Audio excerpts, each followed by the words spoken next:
Құрметті ширек кездесетін кітаптар музейінің оқырмандары, өткен айдарларымызда біз сіздерді Орталық Азиядағы қағаз жасау дәстүрімен және Орталық Азияда кеңінен тараған Самарқанд қағаз тарихымен, кітап басу ісінің тарихымен таныстырған болатынбыз. Бұл айдарымызда қазан төңкерісіне дейінгі қазақ тілінде кітап басып шығару ісіне арнаймыз. Қазақ тілінде кітап шығару ісінің тарихы 1800 жылы Қазан қаласында ашылған бірінші азиялық баспаханадан басталады.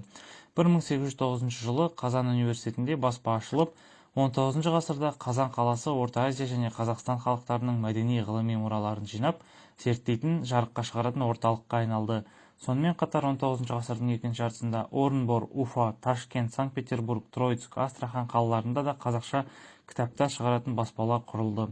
Бұлардың ішінде ағайынды Каримовтар, Шарқ, Тұрмыш, Умит, Урнак баспаларының рөлі ерекше болды. Қазақ тілінде тұңғыш кітап Қазан гимназиясы баспаханасында 1807 жылы жарық көрген Сайфул Мәлік қиссасы, 1851 жылы Қадырғали Жалайридің Жами ат-Тарауих, 1879 жылы Ыбырай Алтынсариннің Қырғыз хрестоматиясы, 1882 жылы Қамбар туралы поэма, 1882 жылы Мұхаммед Ханафия, 1894 жылы Қыз жібек, 1890 жылы Қозы көрпеш қиссасы жарық көрсе, 1900 жылы Бір жансал мен Сара қыздың айтысы, 1901 жылы Қисса Алпамыс, 1909 жылы Абай Құнанбаевтың өлеңдер жинағы, 1910 жылы Қазақтың айнасы және қазақша әліппе, 1913 жылы Спандияр Көбеевтің Қалың малы және тағы да басқа көптеген кітаптар осы баспаларда жарыққа шыққан.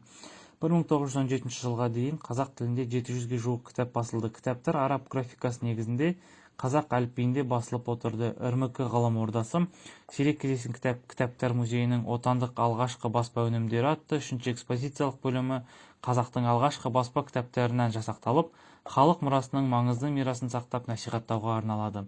Отандық алғашқы баспа өнімдері экспозициялық бөлімінде Ыбырай Алтынсариннің Мәктубат атымен жарық көрген қазақ хрестоматия кітабы, араб графикасында жарық көрген Мұхтар Әуезовтің Абай жолы романы, Сайфул Мәлік, Қаһарман, Сал-сал, жым-жұмақ қиссалары, Жүсіп Зылиқа жыры, Көроғлы дастаны, Сүйінбике туралы жыр, сонымен қатар Тағлым жағрапия, тарихи қауми түрік бақырған кітабы сынды асыл кітаптар сақтаулы. Келесі айдарларымызда жекелеген кітаптар тарихымен таныстыратын боламыз. Бізбен бірге болыңыздар.